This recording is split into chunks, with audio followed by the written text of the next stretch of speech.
नमस्कार, मी राहुल मदनकर। आज आपण गडचिरोली जिल्ह्यातील कोया कृषी कुंभ 2026च्या दुसऱ्या दिवशी आलेलो आहे।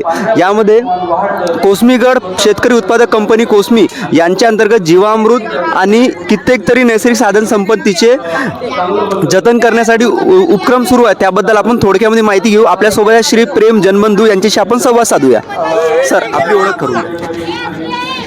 नमस्कार सर, माझं नाव प्रेम जनबंधू, तालुका तंत्रज्ञान व्यवस्थापक धानोरा, कृषी तंत्रज्ञान व्यवस्थापन यंत्रणा आत्मा गडचिरोली, तसेच तालुका कृषी अधिकारी धानोरा यांच्या वतीने आपण Kosmigad organic farmer producer company Kosmi यांच्या वतीने 10 गटाच्या माध्यमातून आपण नैसर्गिक शेती हे करत आहोत आणि त्या नैसर्गिक शेतीमध्ये संपूर्ण नैसर्गिक पद्धतीनं तयार झालेल्या निविष्ठाचा वापर करून आपण शेती करत आहोत। त्यामध्ये धान हा मुख्य पीक आहे, त्याचसोबत नागली आहे, त्याचसोबत मूग आहे किंवा इतर कडधान्य आहेत त्या पिकाचं, तसेच भाजीपाला सुद्धा आपण नैसर्गिक पद्धतीनं लागवड करून त्याची विक्री करत आहोत। तर नैसर्गिक पद्धतीने त्यामध्ये कोणत्या कोणत्या निविष्ठा वापर केला जातं, जसं दहाड थेरी आहे, त्यासोबत ट्रायकोडर्मा आहे, त्यासोबत माती परीक्षण सुद्धा या कंपनीमार्फत केलं जाते